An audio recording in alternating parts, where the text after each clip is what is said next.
Good morning. Let's do a devotion. This is the Bible story that I referenced last week, and I had it all screwed up. Now I'm really wondering about that Sodom and Gomorrah. And there's Ananias and Sapphira, but I don't think that they go with Sodom and Gomorrah. I think Ananias and Sapphira were like the giving money to somebody. You got something. You got something. This is the worst Bible story ever. So I spent some time on it, got into the Bible, wrote the devotions. Hopefully this makes more sense. But this devotion is called The Couple Who Faked It. You want to hear something wild?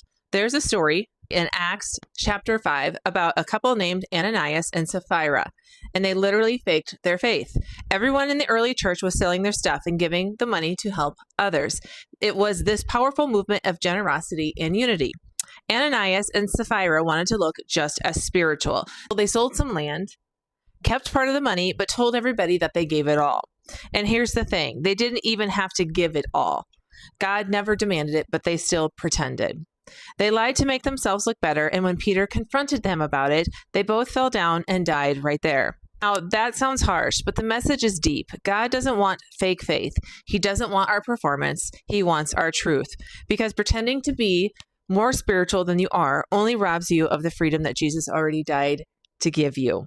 I have a few different Bibles. So there was a couple of different accounts. One account was that Ananias went first and he died first. So he went, Peter asked him about it, and he lied, and then he just fell to the ground and died. And Sapphira came later, going to do the same thing, like they had their story straight, and then she died.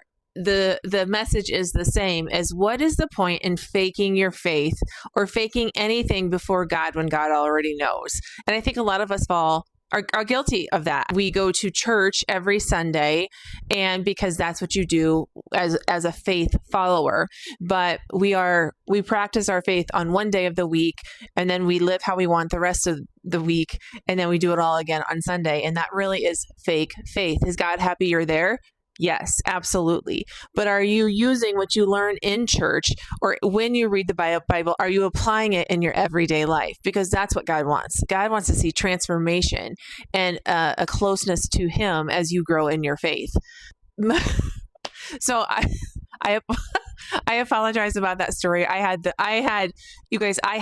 Ananias and Sapphira in Sodom and Gomorrah. I mean, I was all confused. So I'm glad that I went back and clarified. But God doesn't want your fakeness. He wants all of you because He knows it's there. He created you.